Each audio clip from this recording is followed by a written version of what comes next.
Video में break लेना not very happy. अभी डाउनलोड करें तक ऐप। इंदौर में कोरोना के खिलाफ जंग कुछ कर्मवीरों के कंधों पर टिकी हुई है। ये वो लोग हैं जो दिन रात महामारी से लड़ने में जुटे हुए हैं। इनमें से लगभग सभी ने कई दिनों से अपने घर वालों का चेहरा तक नहीं देखा। ये है इंदौर के अपर आयुक्त सोनी। इन पर शहर में गरीब परिवारों के लिए लॉकडाउन के दौरान भोजन पैकेट पहुंचाने और निःशुल्क राशन सामग्री वितरण की जिम्मेदारी है।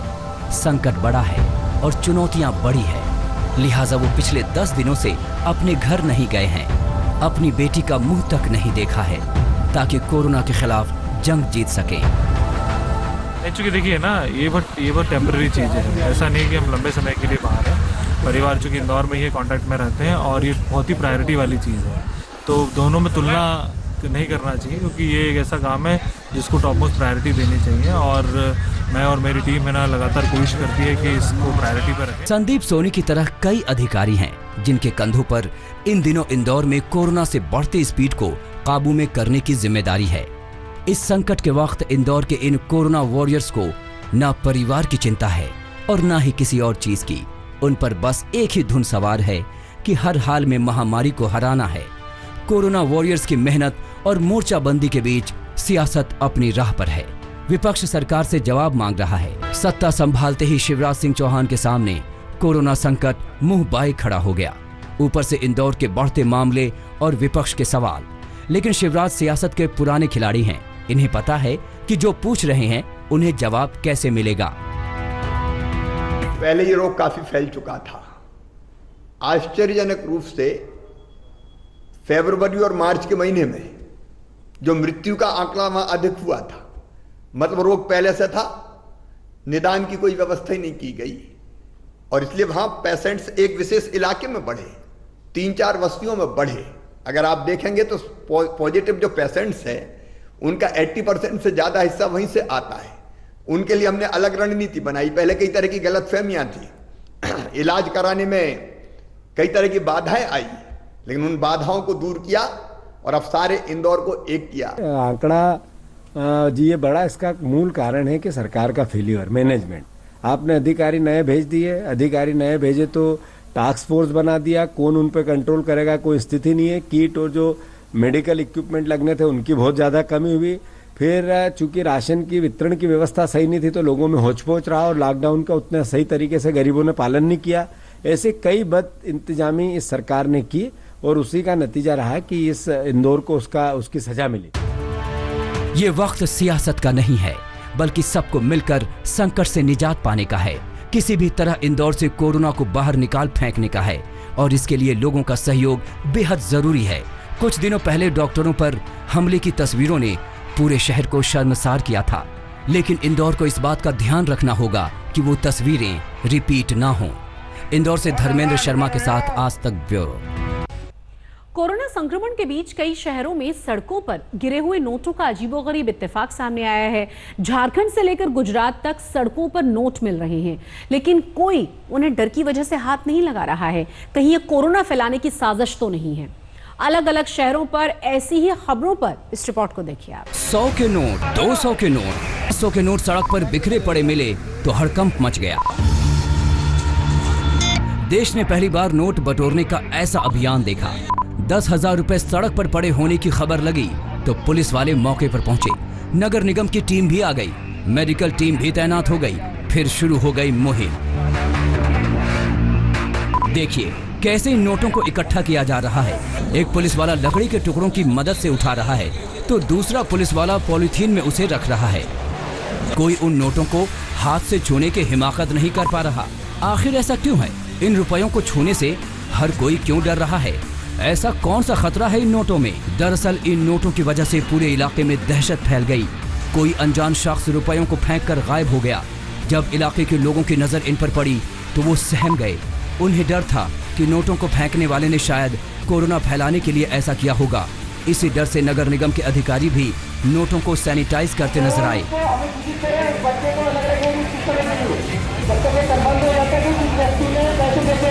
ताकि वैसे किसी भी खतरे को टाला जा सके।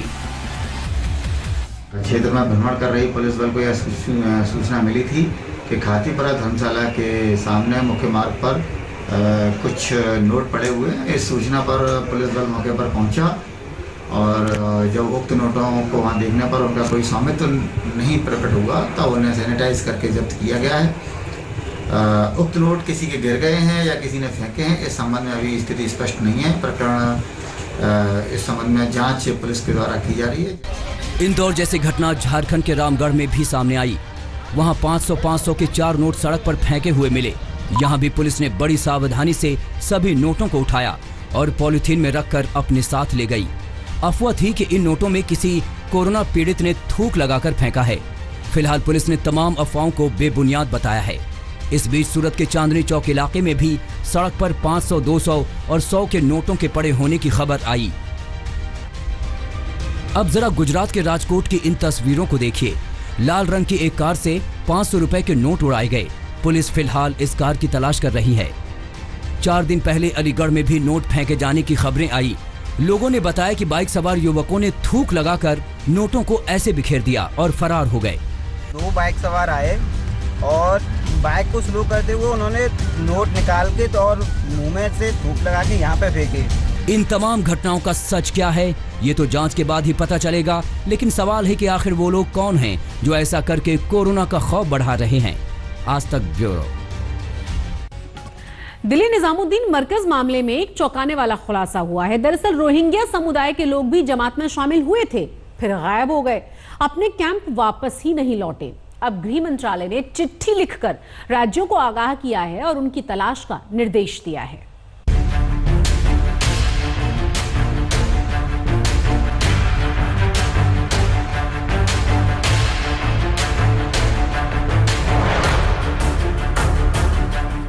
देश के अलग अलग हिस्सों से छिपे जमातियों की धरपकड़ चल ही रही थी कि इस मामले में एक और नया खुलासा हो गया। खबर है कि दिल्ली के निजामुद्दीन मरकज के धार्मिक कार्यक्रम में शामिल होने वाले रोहिंग्या मुसलमान अपने ठिकानों पर वापस नहीं पहुंचे हैं। दूसरे शब्दों में कहें तो गायब हैं। मरकज से लौटकर कहां गए इसकी जानकारी किसी के पास नहीं है। गृह मंत्रालय को खबर मिली तो हड़कंप मचा। तमाम राज्यों के मुख्य सचिव और डीजीपी को चिट्ठी लिखकर इनकी तलाश करने को कहा गया है। इस चिट्ठी में लिखा गया, ऐसी रिपोर्ट आई है कि रोहिंग्या मुसलमानों ने तबलीगी जमात और दूसरे धार्मिक आयोजनों में हिस्सा लिया था। ऐसे में इसकी आशंका है कि वो कोरोना वायरस से संक्रमित हो सकते हैं। अब तक वो अपने कैंपों में लौटे नहीं हैं। ऐसे में उनकी तुरंत तलाश की जानी चाहिए। मरकज में 4000 से 5000 के बीच जमाती पहुंचे थे। दिल्ली पुलिस की कार्रवाई से पहले सैकड़ों के वापस लौटने की खबर है। इनमें से कई देश के अलग अलग हिस्सों से धरे भी गए। जब कोविड-19 की जांच हुई तो सैकड़ों में कोरोना संक्रमण की पुष्टि हो गई।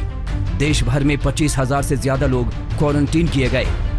और अब रोहिंग्या मुसलमानों का बिना जांच के गायब रहना नई खतरे की घंटी है।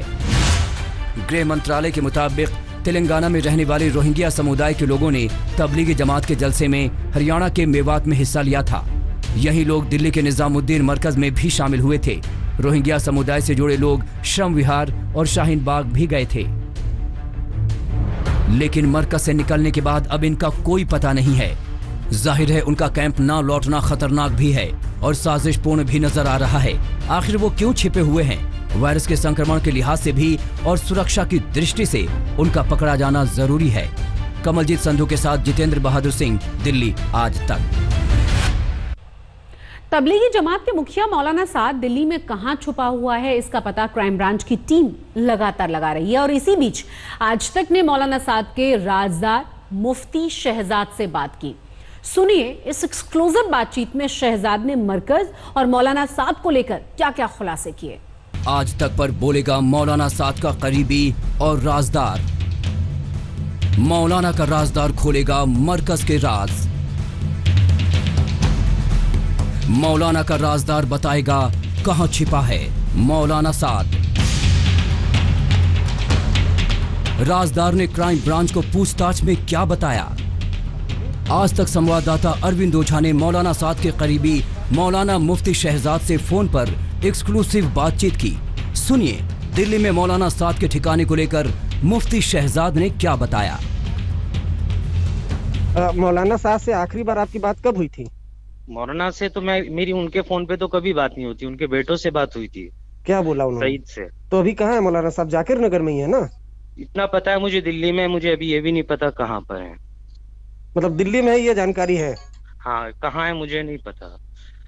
अच्छा, और ये जहाँ अभी आप क्वारंटाइन में, यहाँ मरकज के कितने लोग हैं? यहाँ तो सब मरकज से आए हुए 160 लोग हैं करीब। मुफ्ती शहजाद ने बताया कि 1 मार्च से 31 मार्च के बीच वो उसी मरकज की बिल्डिंग में था जहां देश के अलग अलग हिस्सों से और दुनिया भर से आए जमाती इकट्ठा हुए थे। उसके बाद ये कोरोना संक्रमण का एपिसेंटर बन गया और फिर यहां से देश भर में फैले जमातियों ने हजारों लोगों में इस महामारी को जाने अनजाने फैलाया। क्राइम ब्रांच ने इससे जुड़े मामले में मौलाना साद समेत जिन लोगों को आरोपी बनाया उनमें मुफ्ती शहजाद भी शामिल है। क्राइम ब्रांच ने मुफ्ती शहजाद से पूछताछ की है। सुनिए इस दौरान क्राइम ब्रांच ने क्या क्या जानकारी हासिल की। हाँ, तो आपसे क्राइम ब्रांच ने और क्या क्या पूछताछ की जो आए थे साहब, टर्की साहब? तो सारी मालूमात कर रहे थे, मेरे बारे में पूछा, मेरे घर वालों के बारे में, कितने हैं, कहाँ रहते हो, कब से मरकज आ रहे हो। मरकज कब से आप आ रहे हैं? मरकज तो हमारे यहाँ जुमेरात को तो जैसे हमेशा जाते ही हैं, सालों से आ रहे हैं। बस ये सब मालूमात ली थी। मुफ्ती शहजाद से क्राइम ब्रांच के डीसीपी पूछताछ कर चुके हैं। इसका मोबाइल फोन क्राइम ब्रांच ने जब्त कर लिया है। वहीं दूसरी तरफ मौलाना साद अब तक क्राइम ब्रांच के सवालों का जवाब देने के लिए सामने नहीं आया है, जबकि उसके क्वारंटीन के 17 दिन हो चुके हैं। अरविंद ओझा, दिल्ली आज तक। स्वच्छता में देश का नंबर 1 शहर मध्य प्रदेश में कोरोना का सबसे बड़ा एपिसेंटर ये बन चुका है। हम इंदौर की ही बात कर रहे हैं, जहां कोरोना से हालात बेकाबू होते हुए नजर आ रहे हैं और उन्हें संभालने के लिए युद्ध स्तर पर प्रयास किया जा रहा है। शहर में सन्नाटा पसरा है। कई इलाके सील हैं, सड़कें सुनसान हैं, गलियों में आवाजाही बंद है, लेकिन कोरोना फुल स्पीड में है। मरीजों की तादाद हर दिन बढ़ रही है। महामारी की स्पीड ऐसी कि सरकार से लेकर प्रशासन तक सब अवाक है। कुछ अस्पताल बंद हो गए थे या होने की कगार पे थे, उसको भी हम लोगों ने चालू करा दिया है। कई जगह बोर्ड लगा दिए थे लोगों ने कि कोरोना वायरस की वजह से बंद है, उनको भी सख्ती से चालू कराया है और लोगों को बोला है कि आज जनता को सेवा की आवश्यकता है, आज करना बाध्यकारी है इनके लिए। उसमें भी आदेश जारी किए हैं। धीरे धीरे अस्पताल की मैनेजमेंट जो ग्रीन अस्पतालों का है, क्योंकि मरीज कोविड से ज़्यादा अन्य श्रेणी के मरीज 90% से अधिक जो है कोविड से भिन्न पेशेंट मरीज रहते हैं, उनकी भी चिंता हम लोगों को करनी है। मध्य प्रदेश में कोरोना के कुल मामले बढ़कर 1308 हो गए हैं। उनमें से अकेले इंदौर में मरीजों की संख्या 842 है, जहां पूरे मध्य प्रदेश में 57 लोगों की मौत कोरोना की वजह से हुई है, जिनमें सिर्फ इंदौर के 47 लोग शामिल हैं। जितने भी हाई रिस्क पेशेंट्स हैं, हाई रिस्क कोरोना संभावित पेशेंट्स हैं या संभावित व्यक्ति हैं, उन सबका इंडिविजुअल वही 3000 लोग क्वारंटाइन में हैं हम लोगों के, उन्हीं की सैंपलिंग की थी हम लोगों ने। और अब हमारे पास में हाई रिस्क कॉन्टेक्ट्स की बहुत ज़्यादा संख्या ऐसी है नहीं जिसको हम आइडेंटिफाई करें। हमारे जो भी डेथ रेट थे कब्रिस्तानों के, वो काफ़ी हद तक नॉर्मल हो गए हैं। जो हमारे येलो पेशेंट्स ओपीडी में जा रहे थे येलो अस्पतालों में, उसमें संख्या में बहुत कमी आई है और थोड़ा कंफर्टेबल स्थिति शहर की हुई है। इंदौर में कोरोना के तेजी से बढ़ते मामले ने प्रशासन की नींद उड़ा दी है, लिहाजा महामारी को काबू में करने का काम युद्ध स्तर पर चल रहा है। पूरे शहर को 11 सेक्टर में बांटा गया है। शहर में 10 लाख पर 2000 की सैंपल टेस्टिंग कराई जा रही है। साथ ही शहर में सघन सर्वे पर भी विशेष ध्यान दिया जा रहा है। अभी तक 10 लाख व्यक्तियों का सर्वे पूरा कर लिया गया है। अभी हर रोज 500 टेस्टिंग कराई जा रही है। इंदौर में रेड कैटेगरी के 1700, येलो कैटेगरी के 1300 बेड हैं। मैरिज गार्डन, होटल और हॉस्टल को कोविड सेंटर बनाया जा रहा है। इतना ही नहीं, मरीजों की बढ़ती तादाद को देखते हुए इंदौर प्रशासन ने ओला के साथ चलने वाली टैक्सियों को एम्बुलेंस की तरह इस्तेमाल करने का फैसला किया है। इन तमाम कोशिशों के बीच कोरोना के बढ़ते मामलों ने सैकड़ों सवाल भी खड़े किए हैं। सबसे बड़ा सवाल ये कि स्मार्ट सिटी और क्लीन सिटी के नाम से जाना जाने वाला शहर, जिसे स्वच्छता अभियान के तहत 3-3 बार अवार्ड मिले हों, आखिर कोरोना की नजर में कैसे चढ़ गया।